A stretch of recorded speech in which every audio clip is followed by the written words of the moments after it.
When considering the malevolent genius, you might say, of using color as an assignment of skin pigmentation, you begin to understand that no overt physical reference to one's color is really necessary for someone to be considered a disgrace, because the value of the color black itself transcends any skin-based reference or ideology that may be applied to the skin of an individual. Is there any wonder why the color black was assigned to the bodies of Africans sold as chattel in the first place?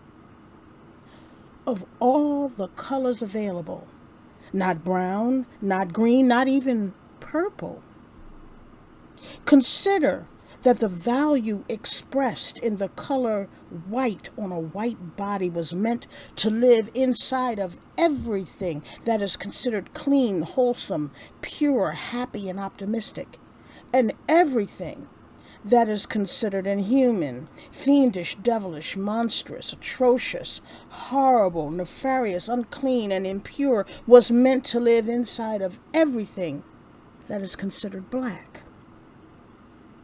When attaching the skins of an entire body of people to these two words, the objective of creating superior and inferior value for people was obvious.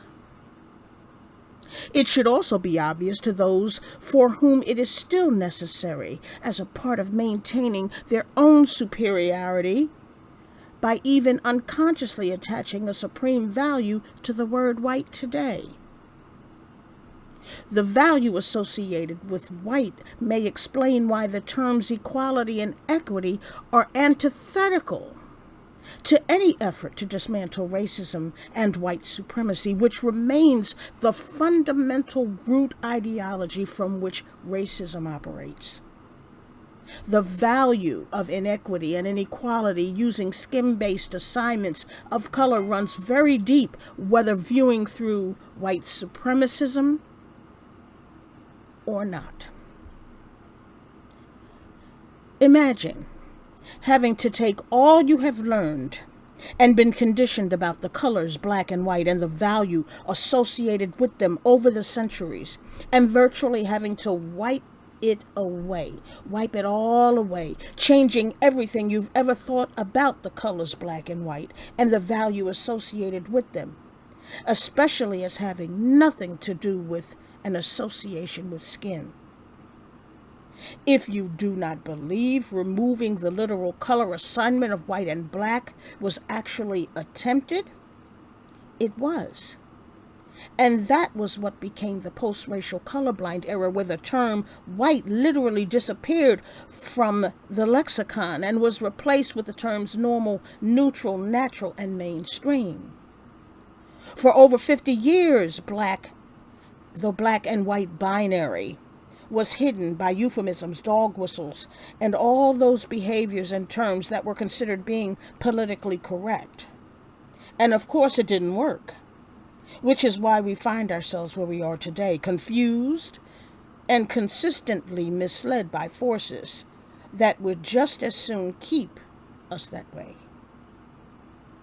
The key to removing the value of whiteness as a thing, as a state of being, would be to remove superiority as the intrinsic metric based on the color white. I don't mean simply removing the term white from the lexicon, as was done during the post-racial colorblind era, where the term disappeared. No, I mean the supreme metric of value placed on whiteness as a state of being must be removed from race as color and character.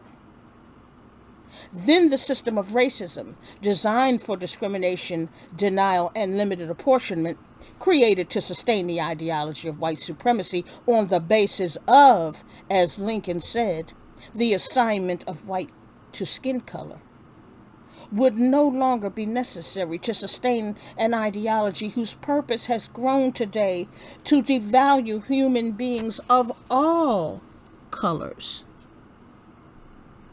If we eliminate superiority as a value metric based on the color white, perhaps the true value will be realized in human beings instead. I'm Dr. Cynthia Elise Smith, and the doctor is in.